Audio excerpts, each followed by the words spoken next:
Olá, seja bem-vindo ao Salto para o Futuro. Hoje, no quinto e último programa da série Educação e o Mundo do Trabalho, nossos convidados vão falar sobre o trabalho como princípio educativo na sociedade contemporânea. Estão aqui no nosso estúdio o secretário nacional de Economia Solidária do Ministério do Trabalho e Emprego, Paul Singer. O professor do Programa Interdisciplinar de Pós-Graduação em Políticas Públicas e Formação Humana da Universidade do Estado do Rio de Janeiro, Gaudêncio Frigoto. E o diretor executivo do CDI, o Comitê para a Democratização da Informática, Rodrigo Baggio. Você também pode participar do Salto ao vivo. Veja como. Mande já a sua mensagem. Você pode participar do Salto ao vivo pelo telefone 0800 21 6689. Via internet, salto@tvebrasil.com.br ou ainda pelo fax. Disque o código da operadora, o DDD 21 e o número 2232-3271. Nosso fax e e-mail estão 24 horas à sua disposição. Você também pode entrar em contato conosco pela Caixa Postal 50050, CEP 20062-970. Envie suas perguntas, relate suas experiências. Participe! Bom, primeiro eu quero agradecer a presença de vocês no programa de hoje. Começar pelo professor Paul Singer, que é economista, professor titular de macroeconomia da USP, atualmente está no Ministério do Trabalho e Emprego como titular da Secretaria Nacional de Economia Solidária. Gostaria que o senhor começasse então abordando o que é economia solidária, no que consiste a economia solidária e qual é o papel da Secretaria no desenvolvimento da economia solidária.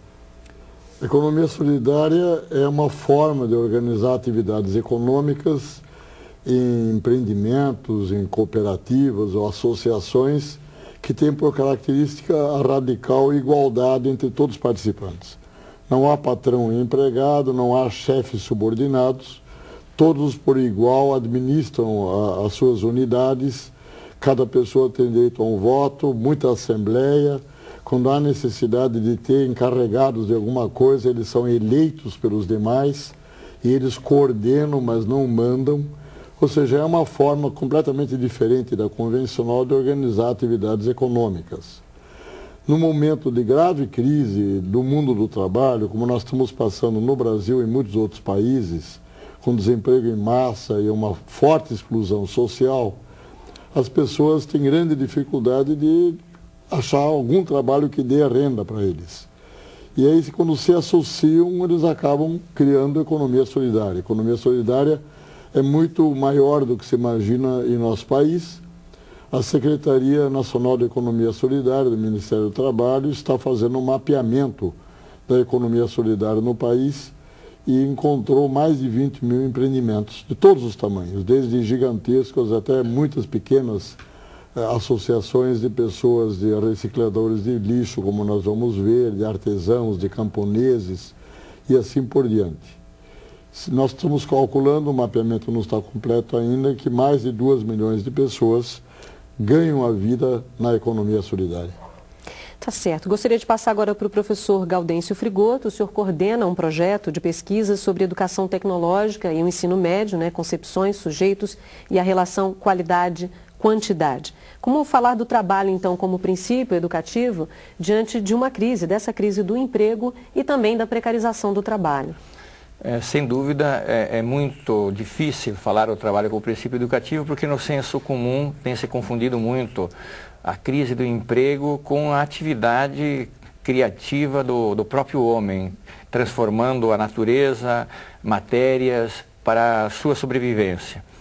A ideia fundamental do trabalho como princípio educativo é de que, como todo ser humano precisa comer, vestir-se, é um ser de necessidades, é fundamental que todos se socializem na ideia que o trabalho é um direito e é um dever. Mas o trabalho também tem uma dimensão pedagógica, no sentido de que o trabalho nos ajuda a conhecer, praticar. Então são duas dimensões que, com a crise do desemprego, do emprego, e com o problema da precarização do trabalho, ficam tremendamente, digamos, mutiladas.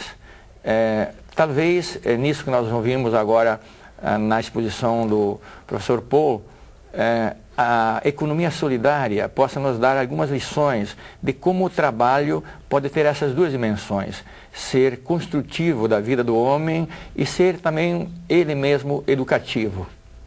Tá certo. Rodrigo Baggio, como disse, diretor executivo, fundador do CDI, que é o Comitê para a Democratização da Informática, que é uma organização não governamental, presente em 19 estados brasileiros e também em outros países. Eu gostaria que você contasse um pouquinho essa história do CDI, como é que o CDI se organiza, qual é o trabalho do CDI e também por que é importante democratizar a tecnologia, as novas tecnologias, principalmente diante dessa crise de emprego.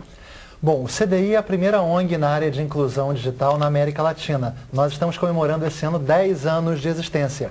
E a missão do CDI é promover a inclusão social através da inclusão digital, utilizando as tecnologias da informação e comunicação como ferramentas cidadãs para transformar vidas e desenvolver comunidades de baixa renda. E nós realizamos a nossa missão através das escolas de informática e cidadania, que são escolas informais que o CDI cria em parceria com organizações comunitárias que tenham credibilidade e idoneidade. Então, nesses 10 anos de existência, nós criamos 965 escolas de informática e cidadania, como foi dito, em 19 estados brasileiros e 9 países. E dessas escolas de informática e cidadania, nós temos como objetivo refletir sobre, fazer com que os usuários, as pessoas que trabalham conosco, nossos alunos, reflitam sobre a realidade da comunidade. E através do ensino da tecnologia, eles vão estar gerando alguma ação de intervenção, de impacto nessa comunidade. Então, para a gente é muito importante a associação da informática com a cidadania, principalmente nos dias de hoje, em que nós estamos vivendo uma nova era, que é a era da informação e do conhecimento. Então, as pessoas que estão à margem dessa nova sociedade estão à margem dos benefícios que as novas tecnologias podem trazer na área de educação, de trabalho e de entretenimento também. O que nós queremos fazer é reduzir esse apartheid digital, essa legião de excluídos tecnológicos que estão à margem dessa nova sociedade. E propor um uso social, um uso cidadão das novas tecnologias. Tá certo. A primeira participação de hoje é do Luciano, do Tocantins. Oi, Luciano. Boa noite a todas as pessoas que participam do Salto para o Futuro, aqui do Teleposto, da Escola Estadual Joaquim Francisco de Azevedo, em Taipas do Tocantins. A pergunta é direcionada ao professor Gaudêncio. Partindo da ideia que o trabalho pode ser ou não educativo, dependendo das condições em que se processa, e fazendo uma relação com as atividades desenvolvidas pelos educadores e alunos em condições precárias, com baixos salários, salas superlotadas, desconfortáveis, sem equipamentos, etc., poderíamos concluir que essa forma de trabalho não constitui uma ação educativa? Boa noite, obrigado. Muito obrigada, Luciano, pela sua participação. Aliás, você estava sumido aqui do Ao Vivo. Que bom que você retornou, viu? O Murilo conta com você na semana que vem na série sobre palavra, a palavra na educação. Obrigada, Luciano. Professor Gaudêncio. Luciano, de fato você narra para a gente condições que são extremamente precárias e, portanto, são também deseducativas.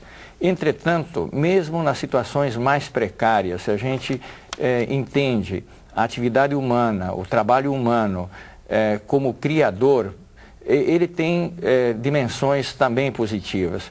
Nós sabemos como professores que, apesar das dificuldades, nós criamos condições para fazer um trabalho também educativo. Então, eu sempre digo nos debates com professores e alunos que nós temos que trabalhar na contradição. Nós não podemos desistir de dar aula porque as condições são precárias.